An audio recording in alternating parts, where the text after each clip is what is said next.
Assalamualaikum warahmatullahi wabarakatuh. Bismillahirrahmanirrahim. Tabarakalladzi nazzala al-furqana ala 'abdihi liyakuna lil 'alamin nadhira. Allahumma shalli wa sallim ala sayyidina Maulana Muhammadin wa ala alihi wa sahbihi asma'in amma ba'du. Yang sangat kula hormati keluarga besar Raden Asnawi sedanten mawon mulai Gus Hafid bin Ni'am bin Zuhri bin Raden Asnawi sedanten keluarga santri. Niki kudanan nggih niati dudusan nonton mawon. Terus riyen wonten cerita udan niku rahmat. Jadi nak sampean melayu saking udan berarti melayu saking napa? Rahmat. Terus niki cara berpikir niku udan niku rahmat, terus termasuk tobat sing sah niku dawuh Imam Ghazali kon adus nganggo banyu udan sing ceblok langsung. Mergo nak liwat kenteng kadang kentenge iku hasil sumbangan proposal. Terus mumpun sing langsung mawon, sing liwat plastik mumpun mboten mandi niku. Mboten mandi niku sing niku mak usama niku. Terus dulu di antara syarat tobat niku dawuh Imam Ghazali niku adus udan sing prawan, maksudnya sing asli ceblok saking pundi langit niku langsung sampeyan ombe. Nak tepak nggih tobat, nak mboten tepak nggih lara niku. Mergi asli. Terus kula matur nuwun sanget jenengan hormat teng Raden Asnawi. Beliau sekarang generasi keempat ya, wonten sing generasi ketiga. Nasab kula kepanggih Raden Asnawi teng Asnawi sepuh. Terus Mbah Raden Asnawi gadah bah namine Abdullah Husnen, terus Ibu Ayu Sofiah niku binti Asnawi sepuh. Kula buyut kula kandung damaran niku Hafsah binti Maksum bin Soleh bin Asnawi sepuh. Kenapa saya cerita zuriyah? Terus satu peradaban, gini bahasa Indonesia mohon ya, kersane gaul. Satu peradaban itu yang bisa bangun itu zuriyah itu komunitas gen. Meskipun nanti komunitas gen itu bisa disadap atau dibajak oleh orang-orang yang tidak gen. Jadi agak ilegal tapi itu sah. Karena sampean bisa misalnya kalah nasab sama saya, misalnya bilang nanti ketemu di Nabi Adam saja Gus gitu. Nanti pasti kita ketemu di siapa? Nabi Adam. Terus kedua, kekalahan nasab itu udah abadi, karena nanti setelah jenengan ditanya di kuburan, bapak kamu siapa? Itu disuruh jawab Nabi siapa? Ibrahim. Terus kekalahan nasab sampean nanti berakhir di kuburan, karena nanti dijawab siapa bapak kamu, disuruh jawab siapa? Nabi Ibrahim. Jadi yang punya bapak Karmen apa itu sudah selesai, sudah enggak dipakai lagi. Nanti pakai siapa? Nabi siapa? Ibrahim. Nah, kenapa saya cerita bahwa nasab gen itu akan disatukan oleh satu visi ilmiah yang objektif. Gini ku jawe Nabi Yusuf, wattaba'tu millata abai Ibrahim wa Ishaq wa Yaqub. Terus dawe Nabi Yusuf, maka nalana an nusyrika billahi min syai'. Jadi saya ngikuti leluhur saya. Ini dengerin ya. Saya ngikuti leluhur saya, yaitu Nabi Yakub bin Ishak bin Ibrahim. Leluhur saya itu siapa? Maka nalana an nusyrika billahi min syai', yaitu keluarga besar yang tidak pernah melakukan kemusyrikan. Ya, keluarga besar kami punya tradisi tidak pernah melakukan kemusyrikan. Dan bahkan itu dibahasakan tidak mungkin kita ini melakukan kemusyrikan. Maka nalana itu kira-kira kalau bahasa Indonesia itu kita ini tidak mungkin melakukan kemusyrikan. Nah, kenapa demikian? Itu berangkat dari logika yang permanen. Disebut yusabbitu Allahu alladzina amanu bil qouli tsabiti fil hayatid dunya wa fil akhir. Logika permanen itu begini misalnya. Kita ini kan hidup dari bapak dari ibu terus sampai Nabi Adam. Kemudian setelah Nabi Adam ini berakhir Berakhir, kemudian kita mau tidak mau berpikir Nabi Adam itu siapa? Terus diterangkan ternyata Nabi Adam itu satu makhluk hidup yang mulanya dari tanah. Lewat wahyu Allah, lewat titah Allah kun, kemudian jadi manusia yang bernama Adam. Sebelum Adam ada bumi, ada langit, ada cakrawala macam-macam. Kemudian itu kita rumuskan lagi, asal usulnya adalah tidak ada. Adamiyun makhdun. Akhirnya kita tahu bahwa alam raya ini diwujudkan setelah dari tidak ada. Nah tentu terus kita berpikir, dari tidak ada menjadi ada itu pasti penyebabnya adalah sesuatu yang ada. Nah yang ada itu disebut wajibil wujud. Karena wajibil wujud ini wujud sendiri, nggak ada saingannya. Karena Allahu wala syai'amahu, Allah ada dan tidak ada pesaingnya. Maka kita ini berpikir nggak mungkin ada kekuatan manapun yang menyamai Allah. Sehingga nggak ada Yesus mungkin menyamai Allah, nggak ada Fir'aun, nggak ada Lata, nggak ada Uzza. Makanya disebut maka nalana an nusyrika billahi min syai'. Kita ini tidak mungkin melakukan kemusyrikan. Sama tidak usah tanya saya, Gus, tapi orang menjadi musyrik itu kan mungkin. Jawabannya itu tetap nggak mungkin. Kemusyrikan itu satu teori yang nggak mungkin. Tapi kalau orang musyrik itu mungkin.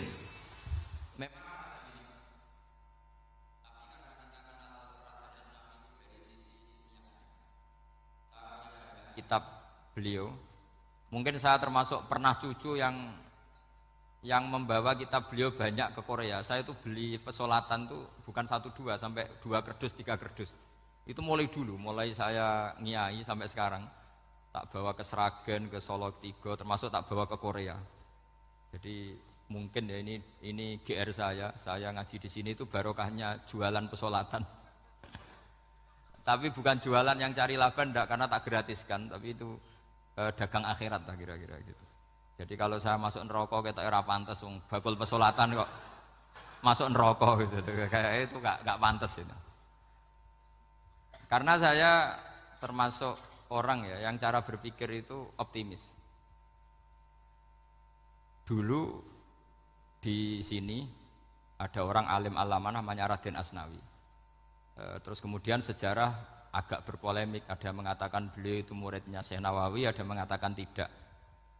Apapun itu yang saya yakini adalah beliau ya saling istifadah lah, saling bermanfaat bagi Syekh Nawawi Banten.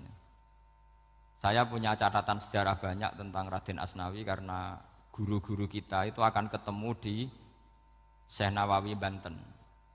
Yaitu kita tahu misalnya saya ngaji Mbah Mun ngaji Mbah Zubair misalnya ngaji Syekh Fakih Mas Kumambang, ngaji Mbah Mahfud, terus ngaji Sayyid Abi Bakar Sato, terus ngaji Sayyid Zaini Dahlan.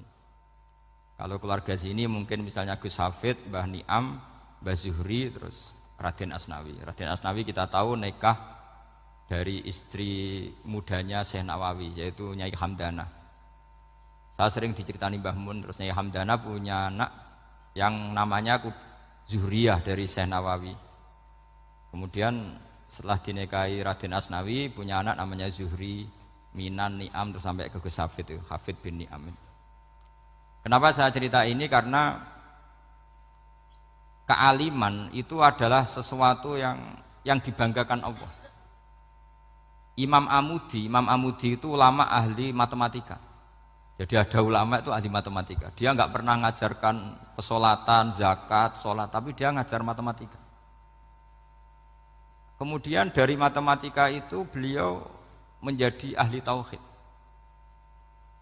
Sehingga nanti Mungkar Nakir itu nggak akan tanya dia marabbuka wa manabuka, karena dia punya rencana. Yang ngajar tauhid itu saya. Jadi kalau dia akan marabbuka, pangeran kamu itu siapa? Malaikat malah dilawan. Kamu pernah ngajar tauhid? Saya ini guru tauhid.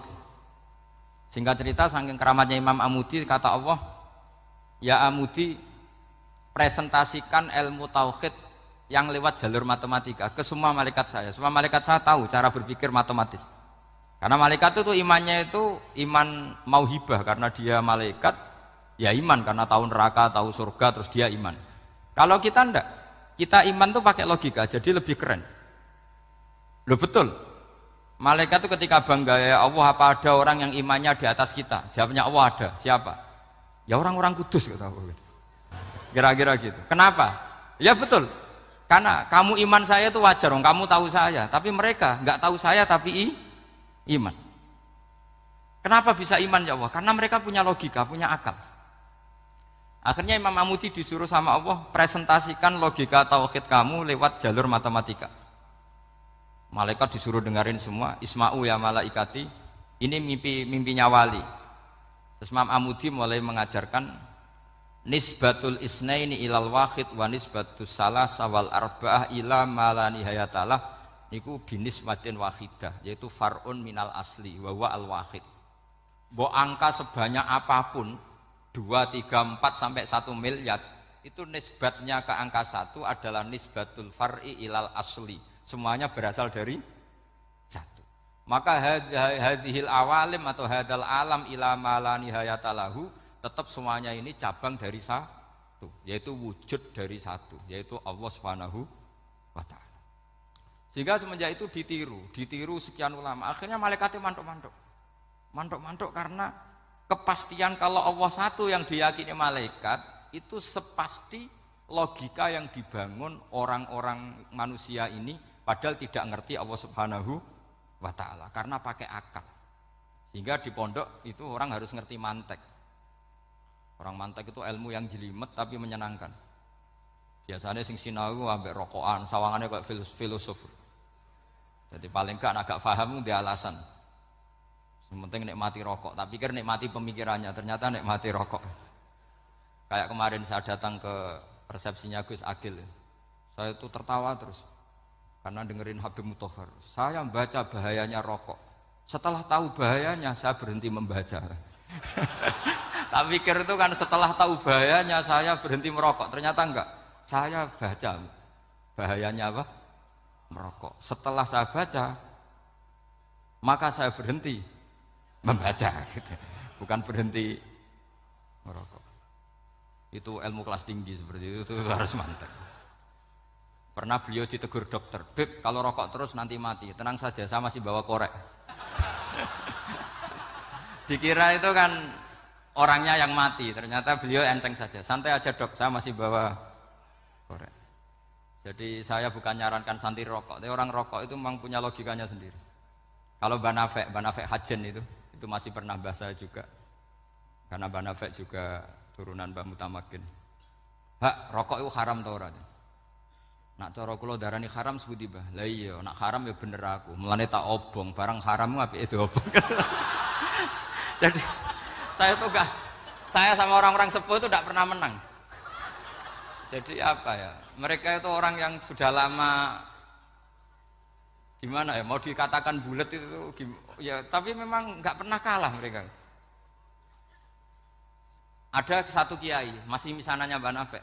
Ini rokok 2 katanya. Bagi yang nggak ngerokok berarti membiarkan 2 haram masih. Bagi yang merokok berarti mengurangi haram. Kalah lagi saya. Jadi saya tuh pernah dibully 2 mbah saya. Karena 2 mbah saya ini rokok semua. Akhirnya saya sing nom ngalah gitu. Karena saya tidak mungkin bilang sing waras ngalah karena kalah sepuh gitu. Jadi ya sudah mau tidak mau harus bilang sing nom kalah. Tapi yang penting itu kita mendengar. Jadi ternyata sepinter-pinternya kita itu mesti kalah pinter sama yang sepuh-sepuh itu. Jadi kalau tahu bahayanya rokok lewat membaca ya harus berhenti merokok. Berhenti membaca katanya. Nah malaikat ini cerita lagi malaikat. Saya memang dari awal niat hormat Raden Asnawi karena buyut-buyut beliau itu ketemu di buyut saya. Saya ini turunan Mbak Asnawi sepuh. Terus cuma buyut saya itu nikah Lasem, terus saya keceluk cucunya keluarga Lasem. Sebetulnya saya juga cucu Kudus. Tapi terus alhamdulillah sekarang kembali karena buyut saya menyuruh saya ngajar di Damaran, terus sampai sekarang saya ngajar di Damaran. Tapi buyut saya itu masih lahir di Damaran. Namanya Mbak Hafsah, itu Hamsah binti Maksum bin Soleh bin Asnawi sepuh. Sama seperti nasab di sini Raden Asnawi, Mbak Abdul Husnan, terus Nyai Ayu Sofiyah, terus Mbak Raden Asnawi. Saya mau cerita, jadi ilmu itu lebih keren kita. Sehingga Rasulullah Shallallahu Alaihi Wasallam pernah ngendikan, saya ini rindu sekali li ikhwani, kata Nabi itu ikhwani. Kata sahabat bilang, alasna ikhwanaka ya Rasulullah, bukankah kita ini saudara kamu, saudara engkau ya Rasulullah? Tidak, antum ashabi, kamu itu sahabat saya. Siapa teman-teman kamu itu ya Rasulullah? Yaitu kaumun yang tidak melihat saya, kemudian iman kepada saya. Jadi mereka seperti kita semua di Kudus ini tidak melihat Rasulullah Shallallahu Alaihi Wasallam, tapi iman sama Nabi. Dan ketika malaikat yubahi bikum malaikah, Allah bangga dengan malaikatnya, membanggakan kita. Sampai malaikat itu sentimen, kok bisa ya Allah? Ya karena tadi, kamu iman sama saya wajar. Karena kamu melihat surga, melihat neraka, melihat aras. Sementara orang Kudus coba ngelihat apa? Paling simpang 5. Apa simpang 7 itu? Tapi imannya enggak kalah dengan malaikat. Kenapa enggak kalah? Karena tadi, kita diajarkan bahwa nisbatul isnaini wassalasah wal arba'ah ila ma la nihayatalaha, itu sama-sama nisbatul far'i ilal asli. Tetap yang asli adalah angka 1. Jadi enggak mungkin aslu hadhil asya' enggak dari Allah itu. Enggak mungkin, tetap dari zat yang satu. Kemudian tentu ini bukan nisbatul walad ilal walid, anak ke bapak tentu enggak, tapi nisbatul khaliq sama makhluk. Tapi apapun itu pasti satu. Sehingga Imam Amudi akhirnya masuk surga lewat jalur itu, tidak usah lewat pertanyaan man rabbuka wa man nabiyyuka. Kelasnya disuruh ngajar malaikat. Saya punya rencana jadi pengajar malaikat nanti itu kan. Jadi orang-orang Kudus yang dapat barokahnya Raden Asnawi nanti jangan mau kalau ditanya man rabbuka wa man nabiyyuka. Kelasnya itu harus apa?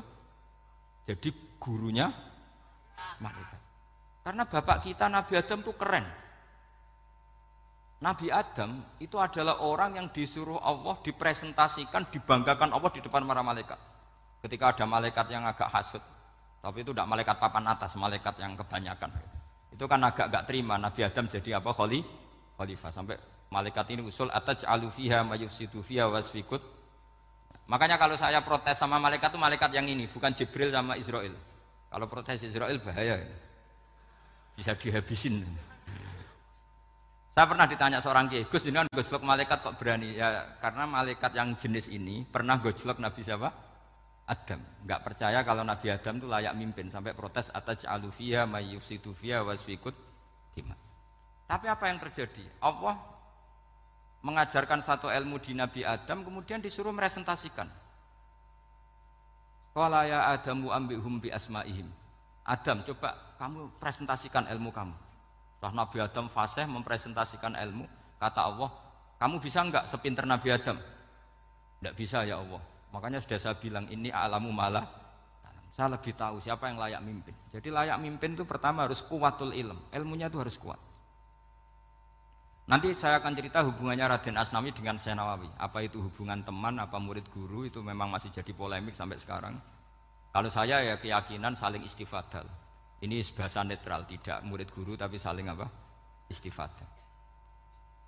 Kata Syekh Nawawi dalam tafsir Munir itu, ilmu itu nomor 1. Sehingga beliau setiap ada ayat fa inna hizballahi humul ghalibun, beliau pasti menafsiri bil hujjah wal barohin la bis saulah.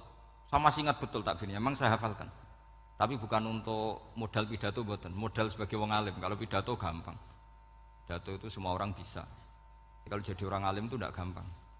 Lebih susah lagi wong alim berpidato. Itu kalau nggak pernah mbah saya tidak mau. Karena memang saya terkenal nggak suka pidato. 1 memang nggak bisa. Nomor 2 tidak ingin. Nomor 3 ya rugi. Karena pidato itu nasib-nasiban itu. Kalau nasib baik kamu tidak paham itu, wah Gus Ba ilmunya tinggi sehingga kita tidak paham itu kalau nasib baik. Kalau nasibnya tidak baik, nak ngendikan bulat sama paham, itu tepak-tepakan. Dan Syekh Nawawi itu benar, Raden Asnawi juga benar, semua guru-guru kita benar. Karena agama ini sebetulnya bukan masalah negara, tapi masalah logika yang sehat. Uni Soviet itu pernah mengkooptasi Uzbek, Ceknya, Tajikistan, itu 100 tahun. Orang dipaksa ateis. Tapi orang-orang Uzbek, saya sering ketemu ulama Uzbek, kadang ketemu di Korea, kadang di Malaysia. Orang-orang Uzbek itu punya basement di bawah tanah. Kemudian di bawah tanah ini mereka ngajarkan tauhid. Ngajarkannya ya gampang, misalnya ini sesuatu yang ada, iya ini. Ini ada penciptanya enggak? Ya ada. Siapa? Tukang katanya. Yang penting itu enggak ada logika bahwa sesuatu yang ada disebabkan oleh ketiadaan. Lah orang komunis, orang ateis itu orang yang mengatakan alam ini didahului oleh nihilisme, oleh adamiyah. Masuk akal enggak sesuatu yang ada, penciptanya sesuatu yang tidak ada. Sehingga orang anak-anak Uni Soviet itu enggak pernah kepikiran membenarkan ateis itu enggak pernah. Bareng Uni Soviet ada itu Glasnost Perestroika itu kemudian hancur, semuanya langsung menjadi negara Islam, termasuk Uzbek, Tajikistan, karena diajari ilmu. Bahwa ilmu itu yang enggak pernah kalah oleh negara. Sehingga saking pedenya Rasulullah SAW ketika Sulhul Hudaybiyah, ini agak jelimet tapi gampang dicerna. Sulhul Hudaybiyah itu satu perjanjian yang semuanya merugikan Rasulullah. Yaitu kalau orang kafir masuk Islam disuruh mengembalikan ke kafir, karena kafir itu bagi mereka habitat. Islam itu hal yang baru. Tapi kalau orang Islam menjadi kafir, nggak boleh kembali Islam, berarti kembali ke habitat. Semua perjanjian itu merugikan. Sampai masyhur Sayyidina Umar protes ke Rasulullah, jenengan masih nabi. Itu kan ekstrim tanya. Jenengan sampai sekarang masih nabi? Ya, saya masih nabi. Kenapa tanya demikian? Karena semua perjanjian merugikan Islam, menguntungkan orang apakah? Kafir. Semua sahabat sebetulnya persis Sayyidina Umar protes, kecuali Abu Bakar. Lama-lama akhirnya di antara perjanjian itu berbunyi begini.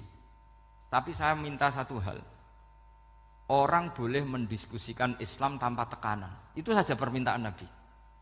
Orang boleh mendiskusikan Islam secara bebas, tidak tertekan. Karena orang-orang kafir melihat itu hal yang biasa.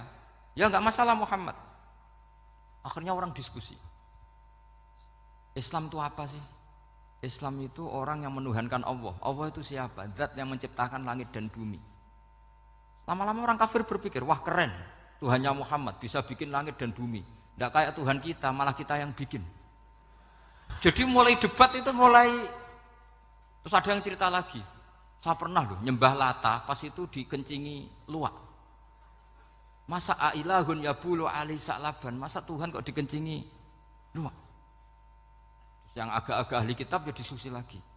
Wah kayaknya Yesus tidak Tuhan. Masa Tuhan kok kelaparan, lemes, wah repot nanti. Jadi makanya Allah ketika gojlok wa ummuhu siddiqah kana yakulani ta'am. Mal masihu ibnu Maryam illa rasul qad khalas min qablihir rusul wa ummuhu siddiqah kana yakulanit. Coba paradok ndak misalnya, kamu didolani Nabi Isa terus ketok lemes. Kenapa? Tuhan, saya agak sakit keroi dulu. Itu kan enggak kebayang itu. Punya Tuhan yang sakit setelah makan sehat terus. Kan enggak kebayang seperti itu. Ketika Nabi punya konsep Tuhan, Tuhannya Muhammad itu siapa? Yaitu zat yang la awalalah, zat yang pertama. Lalu Tuhan itu siapa? Tuhan itu yang menciptakan langit bumi. Tuhan itu siapa? Yang memulai segalanya. Lama-lama mereka berpikir, wah kalau gitu yang benar itu Islam.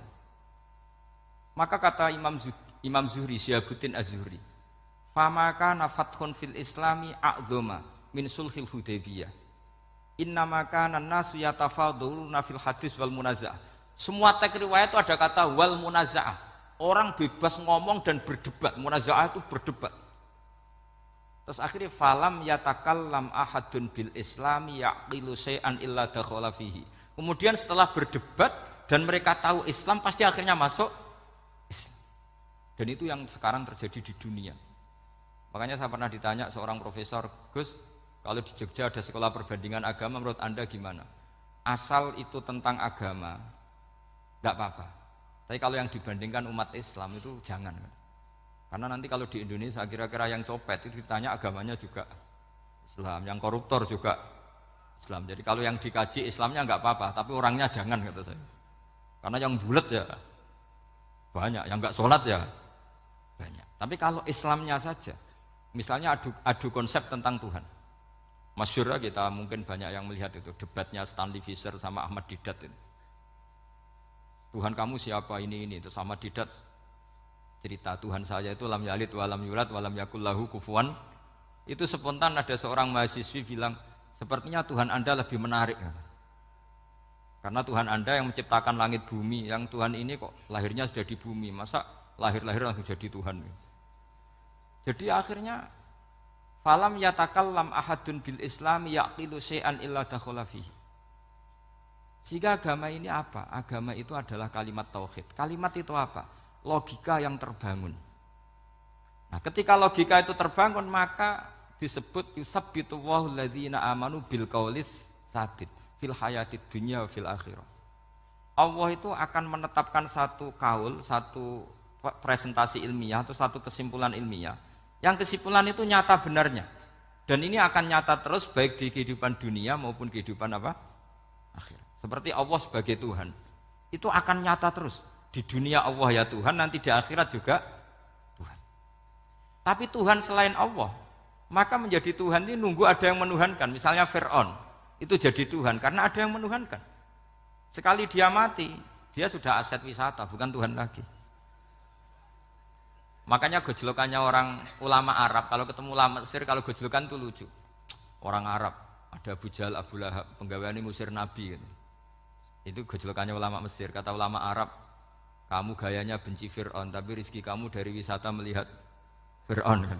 Itu gejolokannya ulama Arab sama ulama Mesir. Sehingga agama ini mengajarkan apa? Satu kalimat. Makanya kamu harus belajar mantek. Dulu Raden Asnawi ya pengajar mantek. Dulu buyut saya di sini Mbah Fauzan, abahnya Mbah Pah itu, mbahnya itu juga pengajar mantek. Karena di antara yang diceritakan Allah itu wa ja'alaha kalimatam baqiyatan fi aqibih. Tugas utama Nabi Ibrahim adalah menjadikan satu logika. Kalimah itu logika. Itu menjadi logika yang abadi, baqiyah itu abadi. Fi aqibih di anak turunnya Nabi Ibrahim. Misalnya begini, saya beri contoh ya. Misalnya saya mengatakan teh ini hitam, itu menjadi kalimah karena diucapkan, tapi tidak menunjuk hakikat karena tehnya berwarna apa? Kuning. Sehingga Quran kalau menyalahkan orang kafir itu ngendikane kaburas kalimatan takhruju min afwahihim. Omongannya orang kafir itu menjadi kalimat karena diucapkan dari mulutnya. Kenapa menjadi kalimat? Karena diucapkan tapi tidak menunjuk hakikat. Seperti orang mengatakan 2 ditambah 2 itu 10. Itu kalimat, tapi kalimat yang salah. Karena tidak menunjuk hakikat. Seperti orang kafir mengatakan Tuhan itu 3. Itu kalimat karena diucapkan, tapi tidak menunjuk hakikat. Tapi ketika seseorang mengatakan Allah itu Tuhan, Tuhan itu satu, itu disebut kalimatu haqqin 'alaiha nahya wa 'alaiha namut. Temriki tahlilane wa 'alaiha napa wa biha. Wa 'alaiha napa wa biha. Waliha ya ada yang tahlilan wa biha, itu enggak tahu sanatnya dari mana, pokoknya ada yang wa alaiha, ada yang biha. Kenapa dikatakan kalimat tauhid? Karena kalimat yang dari kesimpulan berpikir. Dan agama ini dibawa Nabi Ibrahim itu untuk membawa kalimat tauhid. Ciri utama kalimat tadi, kamu yakin seyakin-yakinnya bahwa nisbatul snaini wassalasah wal arba'ah ila ma la nihayata laha itu kanisbatis nain ilal wahid, yaitu semuanya far'un minal asli. Aslinya adalah wahid. Sehingga di kitab, saya pernah ngaji Mbah Mun, namanya kitab Al-Husunul Hamidiyah. Itu dikarang oleh ulama-ulama sekarang, itu diajarkan di MGS. Ini mbah-mbahnya Gus Akil pendirinya madrasah MGS. Itu ada gambarnya di situ. Di situ ada gambar piramida, ada gambar hewan, ada gambar pohon. Kata yang ngarang, gambar sedetail ini, sejelimet ini dimulai dari nuktah wahidah, tetap dimulai dari satu titik. Dan ini disebut nuktatil wujud. Jadi mbok orang kudus sebanyak ini tetap dimulai dari satu orang, yaitu Adam. Adam dimulai dari ketiadaan. Lalu siapa al-mujid? Pewujudnya siapa? Hanya Allah Subhanahu wa ta'ala. Sehingga ulama-ulama termasuk Syekh Nawawi itu paling suka ngendikan semua makna Quran dikumpulkan di Fatihah, Fatihah dikumpulkan di Bismillah, Bismillah dikumpulkan di ba, karena di ba itu ada titik nuktotil wujud, yaitu disingkat bi kana makana wa bi yakunu ma yakun. Karena saya, kata Allah, semuanya akan ada, dan karena saya yang enggak ada, semuanya suatu saat ada. Disebut nuktotil wujud. Nah, kita meyakini kalau Allah satu itu seyakin-yakinnya, karena enggak mungkin angka enggak dimulai dari angka satu. Begitu juga gambar seapapun julumete. Misalnya sampean gambar zaman saya kecil, gambar paling favorit itu apa? Kambing bertarung. Itu gambarnya kan susah. Daripada gambar kambing bertarung susah terus dibikin kotak saja, tembok. Kalau tanya gurunya, gambarnya mana? Di belakang tembok Bu. Ini itu dulu saya diwarai anak-anak nakal. Jadi semua satu gambar itu disuruh gambar harimau, yang satu disuruh gambar kambing bentrok, yang satu disuruh gambar matahari. Semuanya kotak semua. Ini itu Bu, gambarnya di belakang apa? Tembok. Maka nggak kelihatan kata. Jadi gurunya kalah cerdas. Yang guru itu sebenarnya nggak pernah menang, karena murid itu lebih pinter. Itu teman saya dulu kalau ngaji itu, kalau tes itu ngerpek, baca. Gurunya marah, kamu tes kok baca? Enggak, ini enggak ngerpek Bu, ini belajar di kelas. Katanya belajar kapan saja di mana saja. Acuh. Jadi apa ya, orang itu kadang yang salah itu lebih masuk akal kadang-kadang ini. Saya teruskan ya supaya ini dapat barokahnya Raden apa? Asnawi. Saya mohon sekali ya, kalimatul haqqin itu harus kamu jaga. Caranya jaga ya tadi. Kalau kamu tidak bisa ilmu mantek, misalnya al-alam mutaghayyir wa kullu mutaghayyir hadis la budda min muhdits, itu kan jelimetan. Pakai saja teori umum bahwa gambar apapun jelimetnya itu dimulai dari satu titik. Karena nggak dimulai dari satu titik, tidak bisa. Maka alam apapun jumlahnya nggak terhingga, tetap dimulai dari al-wahidul qahar, yaitu satu titik. Yaitu dalam konteks tauhid tentu itu Allah Subhanahu wa ta'ala. Sehingga Nabi Ibrahim itu orang paling sukses bikin waja'alaha kalimatam baqiyatan fi aqibi. Terus Nabi Muhammad begitu, sahabat gitu, sampai kita sekarang diajari ilmu mantek. Ilmu mantek itu logika yang nggak terbantahkan. Karena mau tidak mau. Kata Imam Syafi'i, fa innal uqula muttarratun ila qabulil haq, karena akal akan dipaksa menerima kebenaran. Dan itu yang terjadi di Uni Soviet. Dikooptasi 100 tahun untuk berfaham ateis, dilawan oleh ilmu, tetap menanamkan ilmu tauhid, ilmu mantek. Ketika Uni Soviet secara politik runtuh, semuanya menjadi muslim, termasuk negara-negara yang dulu dikooptasi. Maka kamu tidak usah kecil hati di Indonesia, apapun rusaknya negara ini, asal kita cara bertauhid benar, insya Allah tetap meninggal husnul khotimah. Karena sudah janjinya Allah, yusabbitu walladzina amanu bil qaulits tsabit. Sing jelas itu nomor satu tuh al qaulits tsabit. Memang itu logika yang masuk akal. Jadi jangan kira semua orang ditanya marabbuka, ndak. Banyak ulama yang enggak ditanya. Masyhur itu dalam cerita keramat-keramat. Ada guru tauhid ngajarin tauhid. Setelah ditanya mungkar nakir, Imam Malik datang. Kamu nanya ini, man rabbuka man nabiyuka, kamu tahu ini guru Umul Barohin yang tukang ngaji tauhid. Guru tauhid kok ditanya apa? Tauhid. Malaikatnya enggak jadi tanya. Dan saya percaya cerita-cerita seperti itu karena secara umum itu ala inna auliya Allahi la khaufun alaihim wa lahum yahzanun lahumul busyra fil hayatid dunya wa fil akhirah. Artinya kalau wali itu kok ditanya mungkar nakir berarti ngalami ketakutan. Karena di situ kan digambarkan mungkar nakir itu sewangar, bawa godam. Kalau yang tanya nggak bisa dipukul sampai ajur sak walang-walang. Pokoknya ceritanya kan seru seperti itu. Berarti kalau betul begitu terus ayat la khaufun alaihim wa lahum yahzanun kayak apa? Makanya dalam kitab Nashihul Ibad itu ada cerita ini. Sampean boleh nggak sependapat dengan saya, tapi semoga nasib sampean nanti digebuki malaikat. Karena orang itu akan mengalami seperti yang dirasakan. Ana indadzoni abdibi, saya tidak bayangkan akan ngalami itu. Makanya saya ini ngajar tauhid terus. Paling tidak kalau ditanya marabbuka man nabiyuka, sampean tahu profesi saya ini pengajar tauhid. Dan biji saya 9. Dulu saya di MGS, kalau ada teman bijinya tauhid kok 4, terus gak ahli swarga, tauhidnya jeblok. Dari kalau bijinya 4 terus gak ahli swarga, tauhidnya apa? Jeblok. Tapi yang bijinya 9, ahli swarga, tauhidnya itu. Saya dulu bijinya 9. Terus 9 terus sampai tamat. Karena nggak ada biji 10. Karena kalau 10 itu kan terlalu sempurna, nggak baik lah manusia kok sempurna gitu. Jadi sudah 9 aja kan gitu. Tapi sebetulnya pantasnya ya dapat 10. Bemergo saake, bemergo tenan nggak tahu saya. Di Nashihul Ibad itu ada cerita gini dan saya percaya itu. Di sarahnya itu. Juga di sarah apa itu yang di sarah Syekh Nawawi itu. Pokoknya saya kalau ingat Raden Asnawi pasti ingat Syekh Nawawi. Saya tidak memastikan apa murid guru apa saling istifadah, yang jelas itu teman dekat, teman fil ilm. Sayyidina Ali itu pernah minta kasaf sama Allah. Saya percaya tidak semua orang ngalami marabbuka ditanya itu.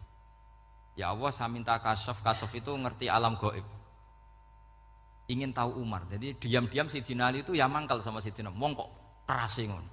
Angger wong kok tahu disentak, jajal wani nyentak malaikat ora itu kata Sayyidina.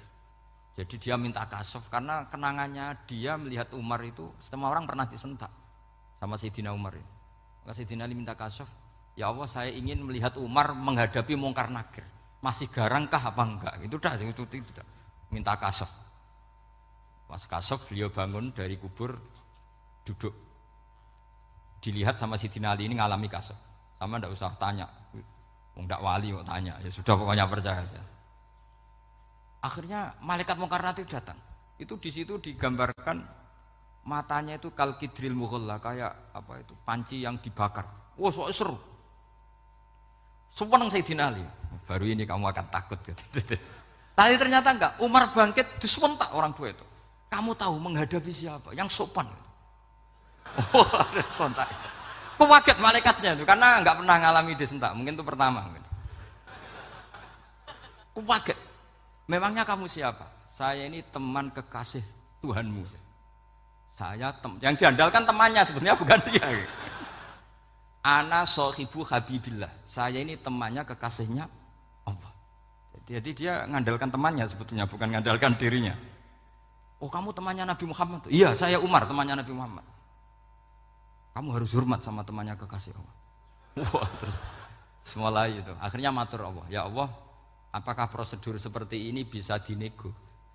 Terus sama Allah, oh iya katanya, kamu kalau menghadapi kekasih saya ya jangan seperti itu katanya. Semenjak itu beliau sopan santun, dua mungkar nakir gitu. Jadi ini berita gembira. Jadi sebetulnya itu enggak. Tapi kita ini kan enggak punya nyali nyentak mungkar nakir. Semoga dengan gelar kita doktor tafsir, doktor tauhid gitu. Atau paling enggak guru kutsiyah tauhid gitu. Atau siswa terbaik dalam materi tauhid itu harus kamu bawa status. Jadi sehingga nanti ini saya ranking 1 tauhid masa masih ditanya marbuka waman nabiuka. Dan itu menurut saya sah. Sampean enggak usah protes takbirin iki, susah usah takbiran. Pokoke takbire adalah wali-wali itu la khaufun alaihim walahum ya mereka tidak akan mengalami ketakutan baik kehidupan dunia maupun kehidupan akhirat. Bahkan para malaikat itu mengatakan ke wali-wali nahnu awliyaukum fil hayatid dunya wa fil akhirah. Kita ini teman kamu, saudara kamu, mitra kamu. Masa mitra kok nutui itu kan enggak fair. Dan menurut saya paling efektif itu apa? Kamu harus punya rumus tauhid kayak Imam Amudi menemukan Tuhan. Imam Amudi itu menemukan Allah itu lewat ilmu matematika. Dan itu Allah saking senengnya disuruh ngajari para malaikat. Wa ya malaikati isma'u. Kamu harus mendengar, ini orang alim saya yang ahli matematika. Tapi justru itu ngerti bahwa asal usul alam itu minal wahidil qahar. Dari zat yang satu. Akhirnya Imam Amudi mulai ngajar tuh. Nisbatus naini wassalah sawal arba'ah ila mana nihayatalaha iku kabeh iku far'ul wahid. Akhirnya malaikat mantuk-mantuk. Nah, iman seperti itu akan setingkat keyakinannya dan keakurasiannya sama dengan imannya para malaikat. Makanya Nabi ngendikan tu baliman amanabi walam yaroni. Sebagian riwayat disebut sab amarot. Nabi ngendikan sampai 7 kali. Benar-benar keren orang yang tidak melihat saya kemudian iman kepada apa yang bisa menemukan itu? Hanya akal. Misalnya contoh paling gampang ya yang dialami para ulama. Ya saya ulang lagi yang dialami para ulama ketika menemukan ilmu ya yang menjadikan mereka mahabbah Rasulullah Shallallahu Alaihi Wasallam. Nabi itu paling suka itu sholat. Nabi itu paling senang sama sholat. Wa qurratu aini fi sholat. Terus beliau ngintikan as-sholatu imaduddin. Terus beliau kalau muji sholat itu sundul langit. Sampai beliau kalau banyak masalah itu bilang ke Bilal, arikhna ya Bilal, saya kasih istirahat. Itu maknanya mau sholat. Semuanya sholat. Pertanyaannya adalah, apakah mungkin seorang raja yang ambisi jadi raja, kemudian yang dikampanyakan adalah orang supaya sholat? Tentu kalau Nabi seorang raja, beliau akan kampanye gimana? Narik upeti kayak apa, narik pajak kayak apa, biar Nabi kaya. Enggak. Nabi itu paling tersiksa kalau orang tidak sholat, tersiksa kalau orang tidak sujud. Loh, kalau beliau seorang raja, ngapain mempopulerkan sholat? Maka makna sholat imaduddin adalah sholat itu tiang agama. Maknanya tiang agama, kamu akan tahu betul kalau dia seorang nabi. Karena apa? Yang diajarkan adalah sholat. Lu coba untungnya apa bagi Nabi Muhammad ketika umat Islam sholat? Kan tidak ada untungnya sama sekali. Justru itu kelihatan kalau dakwah beliau itu dakwatul haq, mengajak kebenaran. Lho wong kok kampanyane kon salat, mestine nak kepengin sugih kan kon bayar pajak, upeti. Tapi enggak, Nabi itu ngajarkan apa? Orang supaya salat. Dan ini diimplementasikan sama Raden Asnawi, beliau ngarang pesolatan. Orang sealim itu yang dikarang pesolatan. Makanya saya tuh kagum. Saya saksinya banyak, tanya murid-murid saya kalau beli pesolatan sak kerdus, saya kirim ke Korea, terus ke pedalaman-pedalaman itu. Karena saya butuh pesolatan, bahwa orientasi kita itu sholat. Sehingga wali-wali itu dulu, saya berkali-kali cerita kalau ngaji, wali-wali dulu itu kalau ditawarin Allah masuk surga itu tanyanya satu, ya Allah di surga ada sholat enggak? Kalau enggak ada saya enggak mau. Kalau sampean pasti enggak tanya gitu, pasti itu sudah ada. Gini, enak mlebu swarga ora usah sholat mesti gitu. Sudah, jadi sudah lama sekali nganggap sholat itu problem. Dan itu berat masuk surga kalau begitu terus, itu berat. Itu pertanyaannya gitu. Karena alam rohani kita, saya ulang lagi, alam rohani kita itu tidak kebayang kalau kita hanya nyuwun sewu nikmati secara seksual, secara biologis. Makanya ada ulama ditanya, kenapa sholat itu lebih indah ketimbang nikmatal wiqo misalnya, nikmatnya hubungan biologis. Jawabnya ulama itu gini, lucu, jawabannya sederhana. Nikmatnya kamu punya anak itu apa? Jawabnya ulama itu lucu. Kalau sakit dia sembuh, kalau hilang dia datang. Saya ulang lagi ya, kalau sakit dia sembuh, kalau hilang dia datang. Sekarang orang tua yang punya anak sakit koma di UGD atau di emergency, itu senangnya tuh mengalahkan kesenangan apa saja. Kira-kira orang yang berhubungan intim atau yang hubungan biologis dengan orang yang sedang anaknya sembuh dari koma, senangnya senang mana? Senang yang melihat anaknya sembuh dari koma. Senikmat apapun hubungan biologis, senang anaknya yang hilang ketemu. Nah, kalau anak ketemu saja orang seseneng itu, apalagi kita di surga. Ketemu zat yang lama kita sembah, yang lama kita rindukan, yang lama kita rindu. Kemudian ketemu di surga. Maka tidak ada artinya surga tanpa melihat Allah Subhanahu wa ta'ala. Memang harus dijelaskan secara rohani. Akhirnya orang ngerti bahwa nikmat tertinggi di surga adalah melihat Allah Subhanahu wa ta'ala. Karena kalau anak-anak muda mungkin protes, ya enggak, ya enak kumpul sama widadari gini-gini. Wah itu kan yang trauma bojone jelek gitu. Wah itu yang bojone jelek mesti kesusu masuk surga karena itu sudah jelek, cerewet, nggak mati-mati kan gitu. Terus dia ingin masuk surga mesti niate welek, mesti pikiran pertama itu kumpul widadari. Tapi ada ulama yang bikin analogi tadi, misalnya istri kamu cantik, kemudian anak kamu sakit, koma.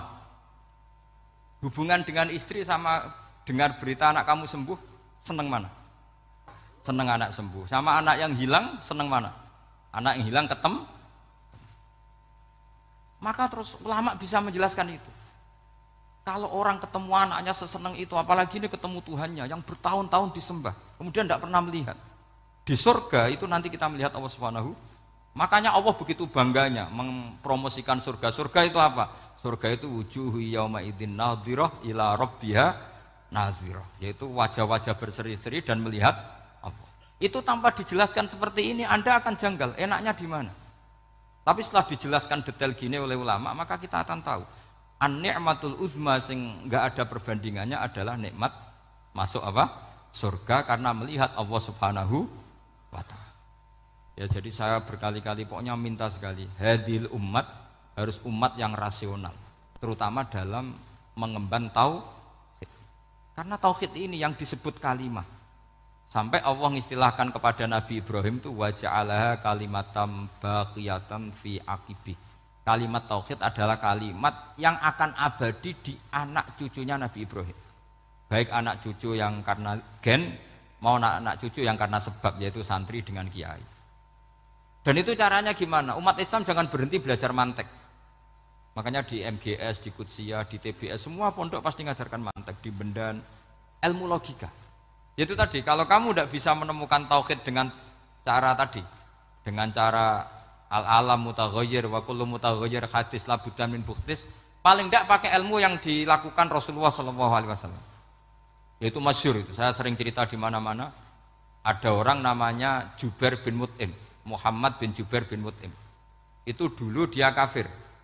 Dia orang pinter sampai dipasrai jadi negosiator untuk mengurus tawanan perang Badar yang ditawan Rasulullah SAW. Ketika datang di Madinah, delalah pas maghrib, Nabi baca wattur wa kitabim mastur.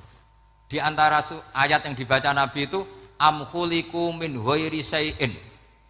Masa manusia sebanyak ini kemudian mereka diciptakan oleh ketiadaan. Min ghairi syai'in itu oleh ketiadaan.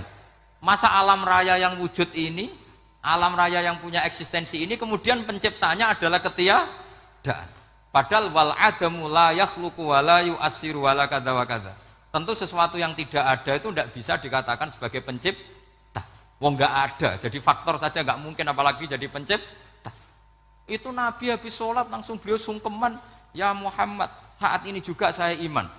Karena logika yang dibangun ayat yang kamu baca itu menghabiskan semua logika saya. Intinya logika tauhid itu akan mengalahkan semua teori non tauhid. Itu yang disebut bal naqdhifu bil haqqi 'alal batili fayadmaghuhu fa idza huwa zahid. Kebenaran tauhid itu akan menghancurkan kekuatan apa saja.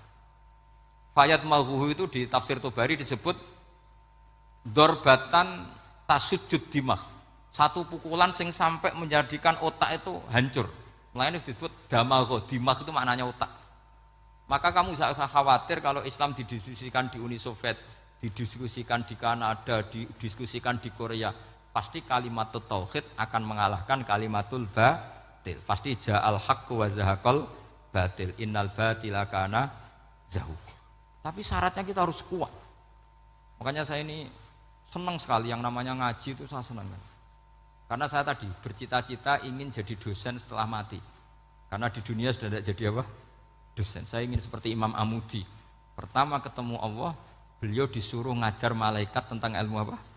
Matematika yang mengarah ke tauhid. Jadi diajarkan. Kamu tahu angka 2, angka 3, angka 4, semuanya bersumber dari angka 1. Berarti semuanya berawal dari 1. Enggak tahu setelah itu malaikatnya dites lagi apa enggak tahu. Pokoknya pas itu malaikat ya paham semua oke. Kayak apa hebatnya umat Rasulullah sallallahu alaihi wasallam? Karena akalnya kuat. Sehingga kita harus kuat. Sehingga kalimat yang benar disebut kalimatu haqqin 'alaiha nahya wa 'alaiha. Nah, kalimat yang salah disebut kaburat kalimatan takhruju min afwahim. Kalimat menjadi kalimat karena diucapkan. Tapi tidak menunjuk hakikat. Kayak ini misalnya, ini tutup, ini putih. Terus saya katakan hitam. Berarti saya mengatakan ini hitam. Sebagai kata-kata karena diucapkan. Tapi tidak pernah menjadi hakikat. Karena hakikatnya ini putih. Itu hebatnya Quran. Makanya Quran kalau gojlek orang kafir itu, gojlek orang kafir itu sebut apa? Kaburat kalimatan takhruju min afwahim. Tapi untuk kalimat tauhid dikatakan apa?